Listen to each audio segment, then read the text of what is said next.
On today's episode of Cubs 360, we're going to go over all the trade deadline moves the Cubs made. All of that's happening on this episode of Cubs 360.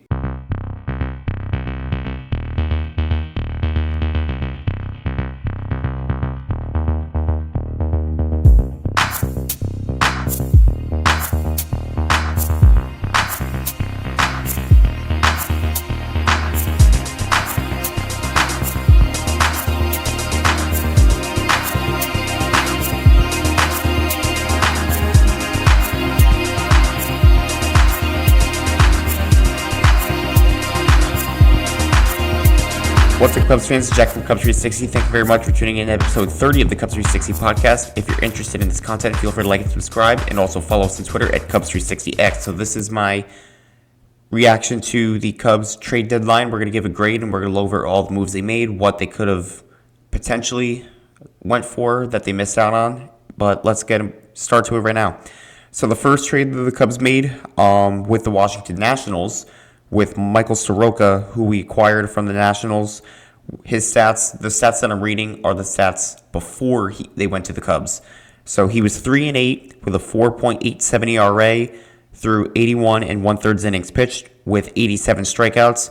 Going to Washington in this move was Ronnie Cruz, who was the number 13 prospect for the Cubs, who had 174 at-bats with a .270 batting average, 2 home runs, 21 RBIs, 10 stolen bases, and an OPS of .745, and that is in the rookie league. He is only 18 years old, as well as Christian Franklin, who is the number 14 prospect for the Cubs, 339 at-bats, .268 batting average with 9 home runs and 46 RBIs with 13 stolen bases. He had an OPS of .829, and that was playing AAA ball with the Iowa Cubs. He's 25. So, yeah, if you're playing AAA at 25, you're really not going to get a huge opportunity with your initial team. So moving him in a deal made a bit of sense here.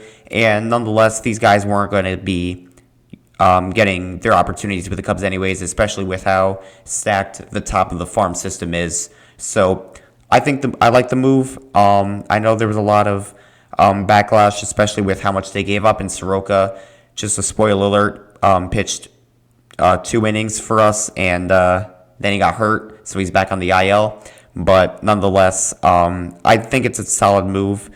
Again, if you were getting a healthy Michael Soroka, just a guy that can come in and be a long relief guy who can come in the bullpen or be a depth starter, which we were looking at since we had some injuries. But nonetheless, solid move. But with that injury, it definitely makes the perspective of the Cubs trade a little bit more different. So the injury sucks, but I don't mind it. The next trade we made with the Baltimore Orioles, Andrew Kittredge. He's 2-2 on the year with a 3.45 ERA with 31 and 1/3 innings pitched. He had 32 strikeouts. Wilfred De La Cruz went back to Baltimore in this deal with 100 at-bats. He had a .270 batting average. No home runs, but he had 13 RBIs and 12 stolen bases with a .904 OPS. He is 17 years old, and he's also playing in the rookie league. So just like him and Ronnie Cruz, teenager prospects, you don't really know what they're exactly going to become.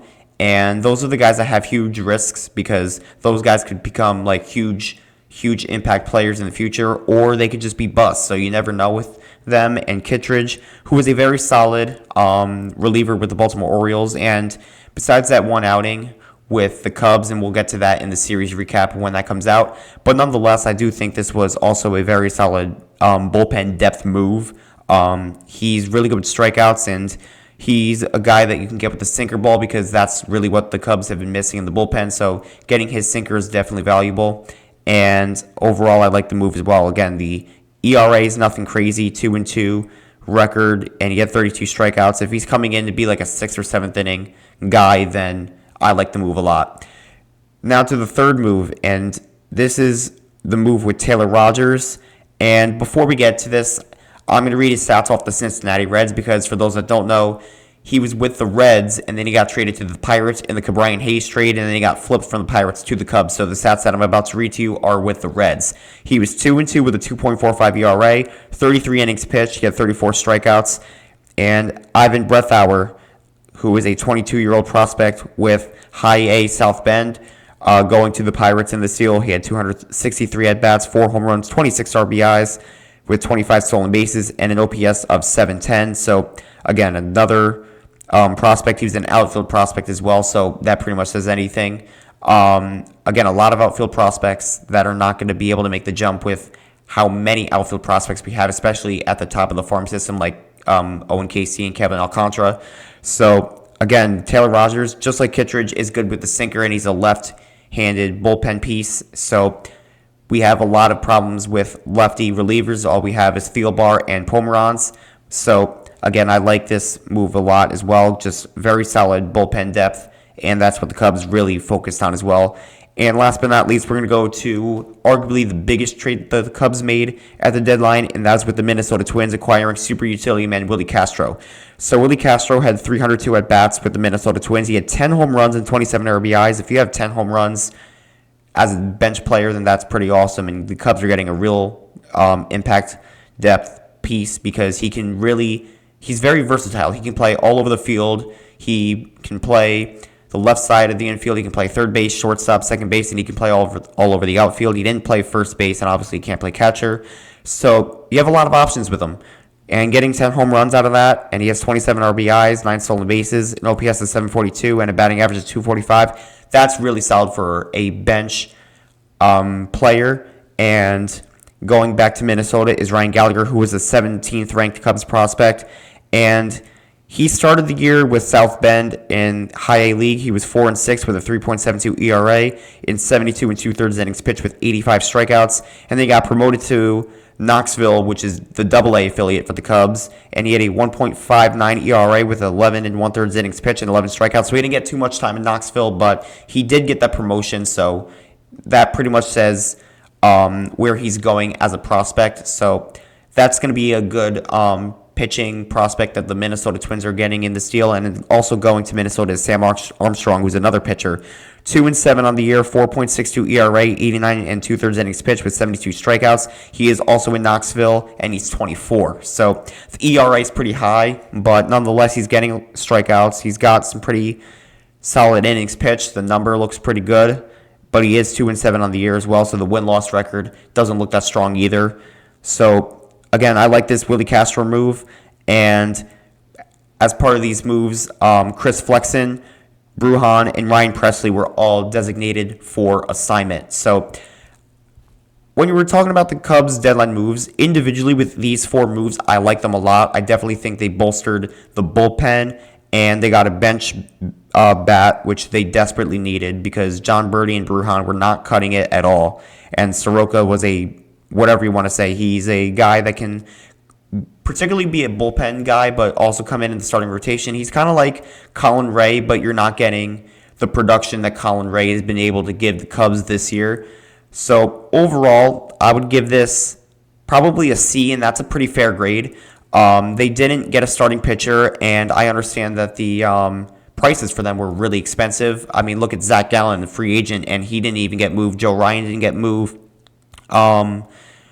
Nonetheless, there were so many starting pitchers, even Mitch Keller, Sandy Alcantara, but that wasn't really surprising in my opinion. I didn't think he was going to get moved because his value was at an all-time low. So if anything, if you're the Marlins, you want to try to build that value and see what you can get if he's able to play better. So smart move by Miami in my opinion. But all the pitchers that we were really in rumors with didn't really get traded other than maybe Merrill Kelly, who went to the Rangers for honestly maybe a hefty price for a rental. But nonetheless, I think the Cubs played it smart here, not overpaying for rentals because that is something that Jed Hoyer did not want to do.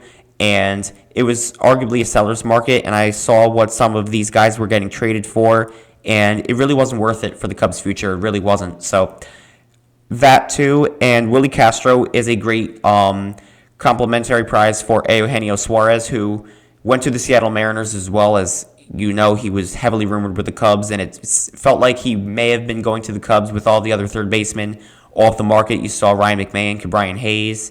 So it really seemed like for a moment that maybe the Cubs did have a shot at Eugenio Suarez, but it didn't really surprise me the fact that he went to the Mariners. If he wasn't going to be a Cub, he was probably going to be a Mariner. It really came down to those two teams, in my opinion, and Seattle just paid the price, and they got him. So good for them. But the Cubs didn't really have a perfect trade deadline. It was kind of underwhelming based off what the expectations were. But nonetheless, they do have guys in the organization already that can definitely make an impact, and you're already seeing that with guys like Cade Horton, Colin Ray stepping up in a huge way. Shota Imanaga back from injury. Matt Boyd has been stellar this year. So you can get those guys, and Tyone as well if he's able to come back healthy.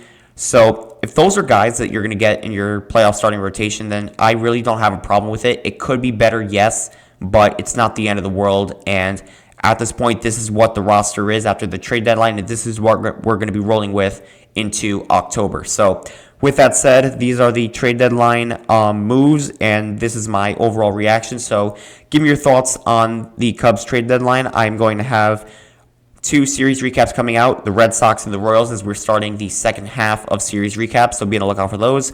Comment all your thoughts. Again, if you're interested in this content, feel free to like and subscribe. Follow us on Twitter, Cubs360X, and that's all I got to say. So this is Jack from Cubs360, and as always, go Cubs go.